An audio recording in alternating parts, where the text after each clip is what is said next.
తెలియనివాడు మంచివాడుగా నటించొచ్చు. కొన్ని కోట్ల ఆస్తికి ఏకైక వారసురాలు తరంగిణి. ఆ ఆశతో పెళ్లికి అంగీకరించవచ్చు. అలాంటి సంబంధం కాదు బాలాజీ నేను కోరుకునేది. మీరన్న దాంట్లో కూడా నిజం ఉంది అంకుల్. పోనీ మీకు తెలిసిన సంబంధం ఏదైనా ఉంటే చెప్పండి, అతనికే ఇచ్చి చేద్దాం. బాలాజీ, చిన్నప్పటి నుంచి నువ్వు అర్జున్ అన్నదమ్ముల్లా పెరిగారు. అర్జున్ లాంటి మంచి మనసున్న మనిషివి నువ్వు. తరంగిణి జీవితాన్ని గురించి పూర్తిగా తెలిసిన వాడివి నువ్వే బాలాజీ.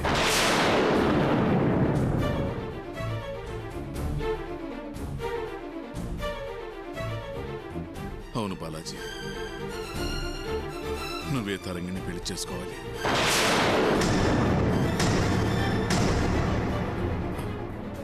బాలాజీ.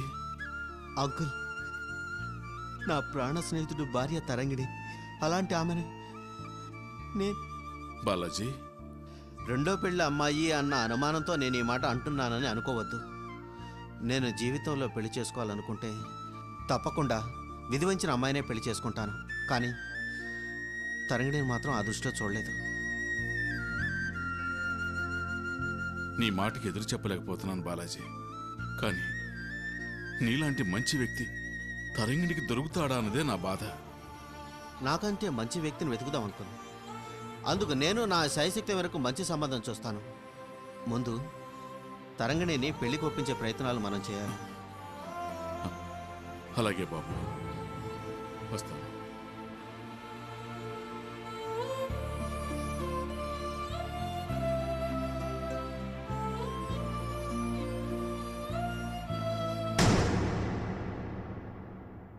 నమస్తే సార్.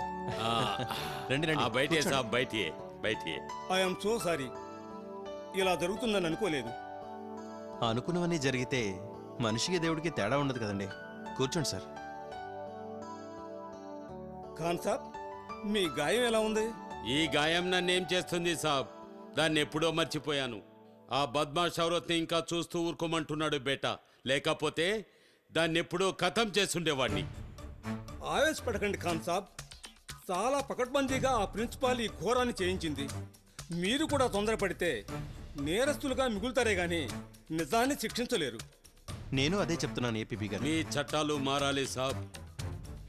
అలా అయితే అనుమానం మీద కూడా ఎంతో మంది బలైపోతారు. అంతేకాదు ఖాన్ సాబ్, న్యాయశాస్త్రం ఏముంటుందో తెలుసా? 99 మంది నేరస్తులు తప్పించుకున్నా పర్వాలేదు, ఒక్క నిర్దోషి కూడా శిక్షింపబడకూడదు అంటుంది. అందుకే 99 బద్మాషులు హాయిగా శిక్ష నుంచి తప్పించుకొని నేరాలు ఘోరాలు చేస్తున్నారు.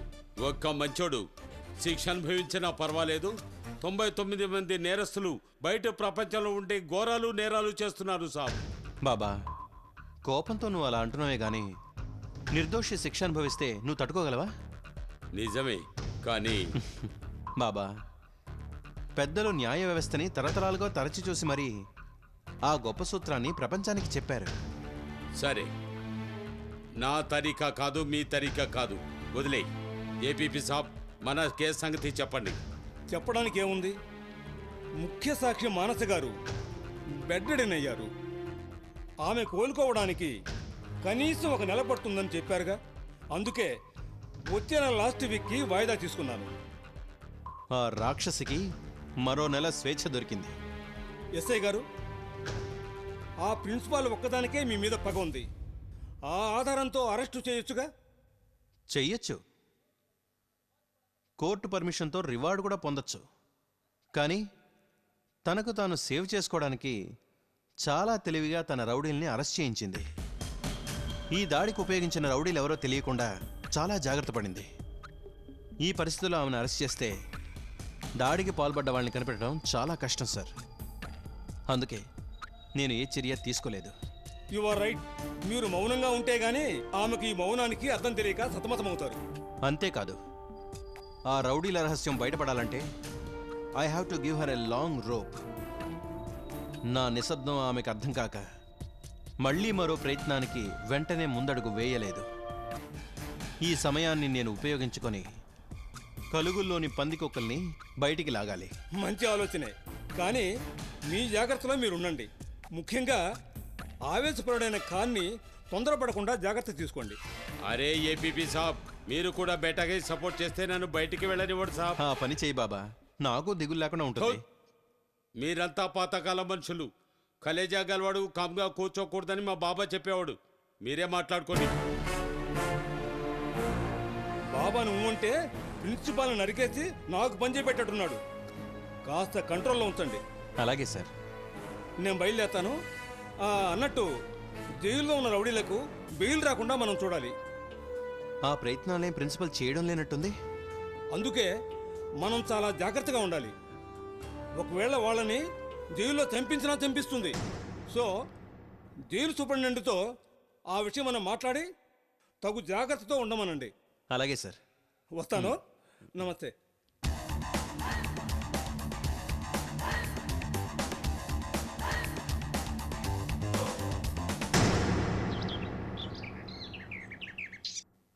మేనేజర్ గారు, ఎస్ మేడం.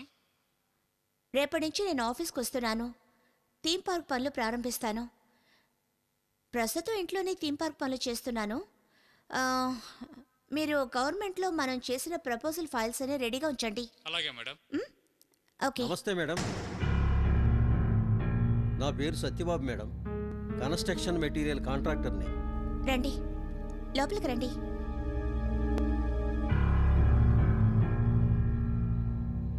కూర్చోండి. మీరు ఏ మెటీరియల్ సప్లై చేస్తారు? ఇసుక, సిమెంటు, ఇనుము అన్నీ సప్లై చేస్తాను మేడం. మీకేం కావాలన్నా నో డౌట్. మీరు సప్లై చేసిన పెద్ద కన్స్ట్రక్షన్ ఏమిటో చెప్పగలరా? గవర్నమెంట్ ఆఫీసులన్నిటికీ నేనే సప్లై చేస్తున్నాను మేడం. మొన్న బీచ్ దగ్గర గోడౌన్స్కి, మిలిటరీ క్వార్టర్స్కి, కొత్తగా కడుతున్న కలెక్టరేట్కి అన్నీ నేనే సప్లై చేస్తున్నాను మేడం. గవర్నమెంట్ బిల్డింగ్స్ అంటేనే ప్రజల్లో అనేక రకాల అనుమానాలున్నాయి. నాసిరకం ఇటుక వగైరాలు సప్లై చేయకపోతే మీరు అధికారుల చేతులు తడపడానికి, రాజకీయ నాయకుల జేబులు నింపడానికి వీలుపడదు. I'm right? కరెక్ట్గా చెప్పారు మేడం. మీలాంటి వారికి అలాంటి నాసిరకం మెటీరియల్ సప్లై చేయమండి. ఏమిటి నమ్మకం? చూడండి మేడం, 10 రూపాయలు సరుకు కొని 1% లాభం పొందాలనుకునే మనిషిని నేను. కానీ గవర్నమెంట్ పనుల్లో అలా కాదు. 10 రూపాయలు సరుకు వాళ్ళకి సప్లై చేస్తే కింద నుంచి పైకి పర్సంటేజీ ఇచ్చుకోవాలి. 10 రూపాయల సరుకుని 25 రూపాయలు చెప్పు మేమేం బిల్లు పాస్ చేస్తామని మమ్మల్ని లోబర్చుకునేది గవర్నమెంట్ వాళ్లే మేడం. కానీ మీలాంటి ప్రైవేట్ పనులకి అలా కుదరదు మేడం. అయినా సరుకు సప్లై చేస్తాం, చెయ్యకపోతే మాకు మనుగడే ఉండదు మేడం. అంటే మీకు గవర్నమెంట్ పనుల్లో బాగానే గిట్టుబాటు అవుతుందిగా, మరి ఇంకా ప్రైవేట్ పనులు ఎందుకు? గవర్నమెంట్ వర్క్స్ ఎప్పుడూ ఉండవుగా మేడం. పైగా ఆ పనుల్లో ప్రతివాడికి లంచం ఇవ్వాలి, సలాములు కొట్టాలి. తీరా డబ్బు చేతికొచ్చేసరికి తల ప్రాణం తోక్కొస్తుంది మేడం. ఓకే, సిమెంట్ మేము సిమెంట్ ఫ్యాక్టరీ నుంచే తెప్పించుకుంటాం. ఫ్యాక్టరీ రేటుకే దొరుకుతుంది. ఆ రేటుకి నేనే ఇస్తాను కదా మేడం. ఎలా ఇస్తారు? బూడిదన్నా కలపాలి, లేదా తూకంలో మోసం చేయాలి. మీరు అలా అంటే నేనేం చెప్పలేను మేడం. కనీసం ఫ్యాక్టరీ నుంచి సిమెంట్ ట్రాన్స్పోర్ట్కి మా లారీల్ని పెడతాం. అక్కర్లేదు, సిమెంట్ ఫ్యాక్టరీ నుంచి డైరెక్ట్గా స్పాట్కే డెలివరీ చేసేలా నేను మాట్లాడతాను. మీతో నేను ఇంకేం మాట్లాడగలను మేడం. మీకు ఏ విధంగా కావాలో అలాగే సప్లై చేస్తాం. నాకు ఇసుక ఇటుక సప్లై చేస్తే చాలు. అలాగే మేడం, నెంబర్ 1 ఇటుక సప్లై చేస్తాను. ఇటుక మీరే తయారు చేస్తారా? లేదు మేడం, అన్ని చోట్ల తయారు చేస్తాం. అన్ని యూనిట్స్ ఒకే చోట దొరకవుగా. చూడండి, రకరకాల బట్టీల నుంచి తెచ్చే ఇటుకలు ఒక బట్టీకి మరొక బట్టీకి కాల్పులో తేడాలుంటాయి. అందువల్ల యూనిఫామిటీ ఉండదు. అలాంటి ఇటుకతో మేము కన్స్ట్రక్షన్ చేస్తే అవి త్వరగా దెబ్బతింటాయి. మీకు కొన్ని కోట్ల ఇటుకలు కావాలి. అన్ని కోట్ల ఇటుకలు ఒకే చోట ఎలా దొరుకుతాయి మేడం? దొరుకుతుంది. ఫారెస్ట్ ఏరియాలో మంచి మట్టి ఉంది. అక్కడ ఎస్టీ సొసైటీ వాళ్ళు ఇటుక బట్టీలు పెట్టారు. కానీ అవి చాలా చిన్నవి. మీరు వాళ్ళకి ఫైనాన్స్ చేసి తయారు చేయండి. మీకు బెనిఫిట్గా ఉంటుంది. ట్రైబల్స్కి మంచి బ్రిక్ ఫ్యాక్టరీ సొంతం అవుతుంది. వాళ్ళకే లాభాలు వస్తాయి. చాలా మంచి ఐడియా మేడం. నా వ్యాపారంతో పాటు గిరిజనులకు కూడా మంచి ఉపాధి కల్పించిన వాడిని అవుతాను. నెక్స్ట్ ఇసుక. ఇప్పుడు చాలా మంది కొండరాళ్ల క్రషర్స్లో వేసి ఇసుకలా మారుస్తున్నారు. ఆ ఇసుక కన్స్ట్రక్షన్కి మంచిది కాదు, లేదా సముద్రపు ఇసుకను సప్లై చేస్తున్నారు. ఈ 2 కట్టడాలకు ప్రమాదమే. నాకు నదుల నుంచి, అది సముద్రం నీరు పోటు పొడిచినప్పుడు నది కలిసే చోట కాక దాని ఎగువ ఇసుక కావాలి. దాన్ని మీరు సప్లై చేయగలరా? మేడం, నేను 20 ఏళ్లుగా ఈ బిజినెస్లో ఉన్నాను. అటువంటి నాకే ఈ రహస్యాలు తెలుసుకోవడానికి 10 ఏళ్లు పట్టింది. మీరు కేవలం గృహిణిగా ఉండి ఇన్ని వ్యాపార రహస్యాలు తెలుసుకోవడం నాకు చాలా ఆశ్చర్యంగా ఉంది. You are very great madam. నాకు కావలసింది అభినందనలు కాదు సత్యబాబు గారు, నీతిగా మెటీరియల్ సప్లై చేయడం. ₹1 ఎక్కువ తీసుకోండి, మోసం మాత్రం చేయకండి. చేస్తే మీకు చిల్లి గవ్వ కూడా చెల్లించను. రైట్? అలాగే మేడం, తప్పకుండా. నేను ఓ నీతిగల వ్యాపారం చేశానని సంతృప్తి పొందుతాను. మీరు వెళ్ళి మేనేజర్ గారితో అగ్రిమెంట్ మీద సంతకాలు చేయండి. రేట్ల విషయం మా మేనేజర్ గారు అలాగే మాట్లాడతారు. మేడం. సరుకు ఎప్పుడు అవసరం వస్తుంది? త్వరలోనే అవసరం ఉంటుంది. వస్తాం మేడం.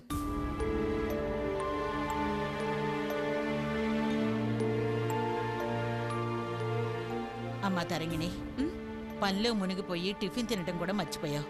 కనీసం ఈ పాలన తాగు.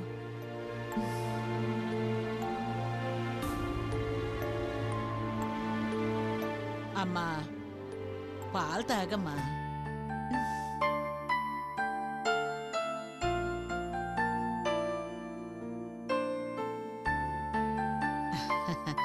ఆ,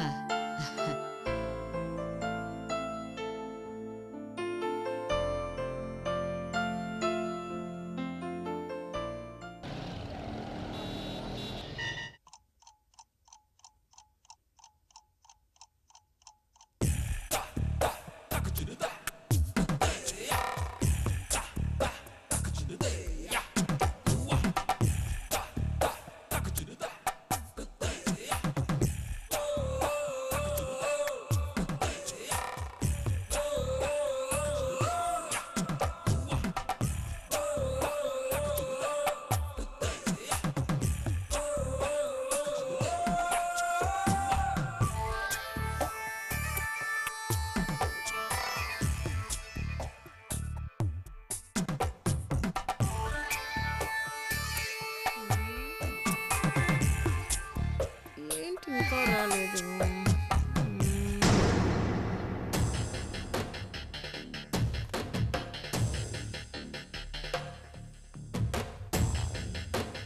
నమస్తే మేడం.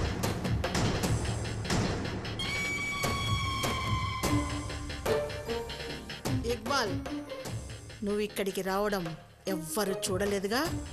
లేదు మేడం, చుట్టుపక్కల గమనించే మీ దగ్గరకు వచ్చాను. గుడ్. ఇప్పుడు నువ్వు కాకా హోటల్ నడుపుతున్నావుగా? అవును మేడం.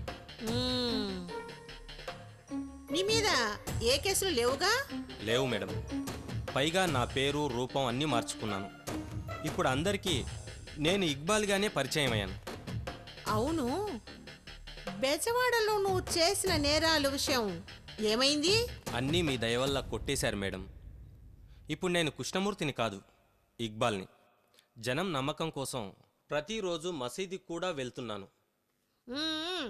జాగ్రత్తలోనే ఉన్నావు ఇక్బాల్.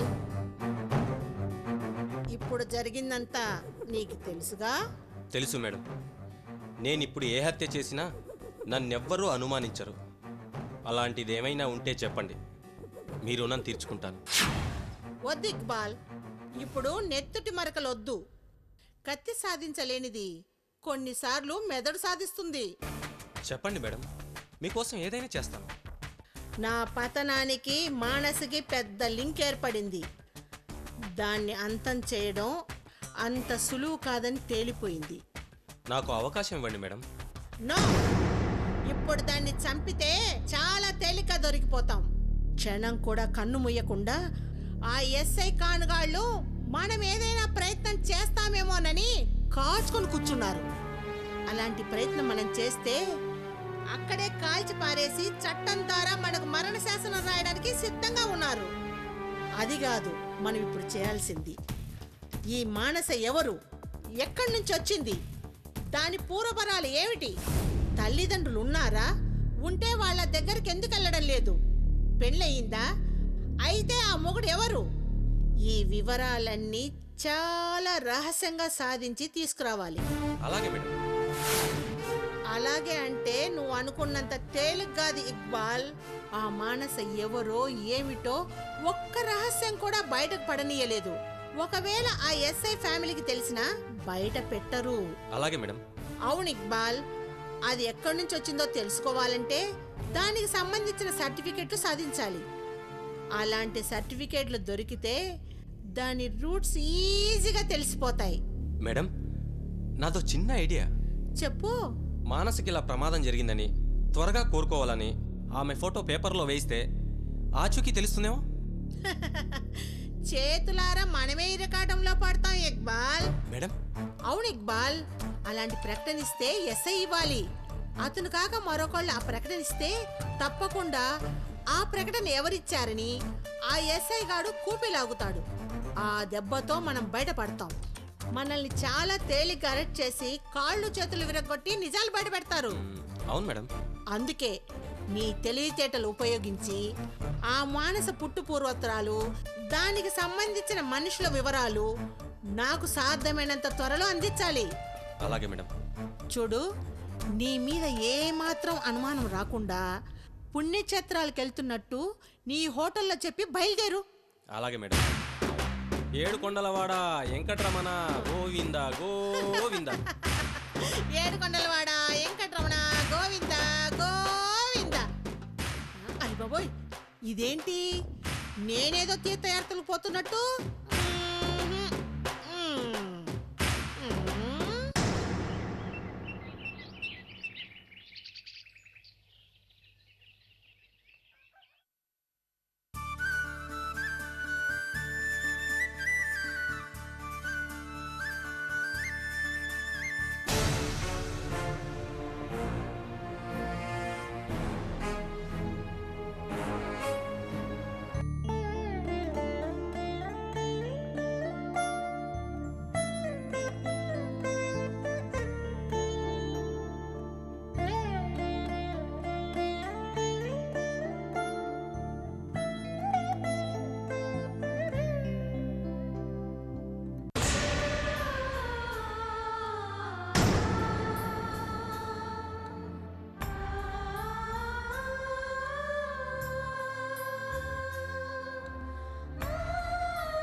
గారు, ఏంటమ్మా, ఒకసారి ఇలా రండి.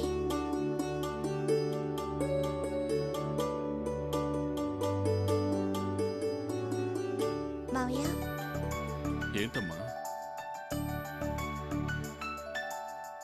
ఏంటమ్మా? మావయ్య గారు, మీరు ఒకసారి పైకి లేవండి. లేవండి మావయ్య గారు.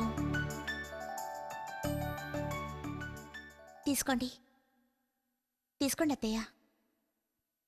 నన్ను దీవించండి.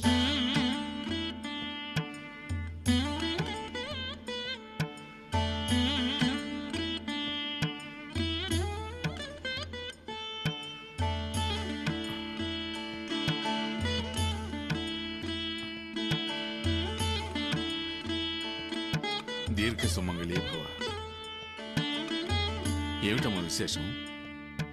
మావయ్య గారు, ఇవాళ నుంచి నేను మన ఆఫీస్కి వెళ్తున్నాను.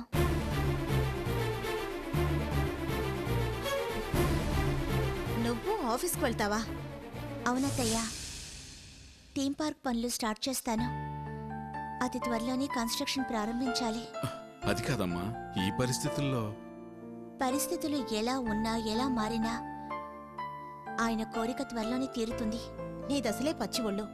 కనీసం ఒక నెలైన విశ్రాంతి అవసరం అన్నారు డాక్టర్. నువ్విప్పుడే ఇలా బయటకు వెళ్తే నీ ఆరోగ్యం ఏమవుతుందో ఆలోచించావమ్మా? ఆరోగ్యం మన చేతుల్లో లేదత్తయ్యా, కానీ ఆయన ఆశయం మాత్రం మన చేతుల్లోనే ఉంది. ఆరోగ్యం కోసం ఆశయాన్ని మర్చిపోతే ఈ ఆరోగ్యం ఉన్నా ఒకటే, లేకపోయినా ఒకటే. నేను కాదంటం లేదమ్మా. ఇంట్లోనే ఉండి థీమ్ పార్క్ పనులు చూస్తూనే ఉన్నావు కదా. కావాలంటే ఆఫీస్ స్టాఫ్నంతా ఇక్కడికే పిలిపిస్తాను. ఇక్కడే వర్క్ చేసుకోవచ్చుగా. కుదరదు మావయ్య. అంతమంది స్టాఫ్ని ఇంట్లో ఉంచి పనులు చేయించలేం. అంతేకాదు, ఏ క్షణాన ఏ ఆఫీస్కు వెళ్లాలో తెలియదు. ఇంట్లో కూర్చుంటే ఇవన్నీ జరగవు మావయ్య. మీ మావయ్య గారు ఆఫీస్లో పనులన్నీ చూసుకుంటారు. నువ్వు ఏం కావాలన్నా ఫోన్లో చెప్పమ్మా. క్షమించండి అత్తయ్య. మావయ్య గారి కంటే నేను తెలివిగలదాన్నో, ఆయన కంటే బాగా పనిచేయగలదాన్నో కాదో నేను ఆఫీస్కు వెళ్లేది. మరెందుకమ్మా? నా తృప్తి కోసం. మనస్ఫూర్తిగా ఆయన ఈ ప్రాజెక్ట్ని ఎలా ఊహించారో నా ఒక్కదానికే తెలుసు. ఆయన కల నిజం చేయడం కోసం నేనే ఈ పని పూర్తి చేయాలత్తయ్యా.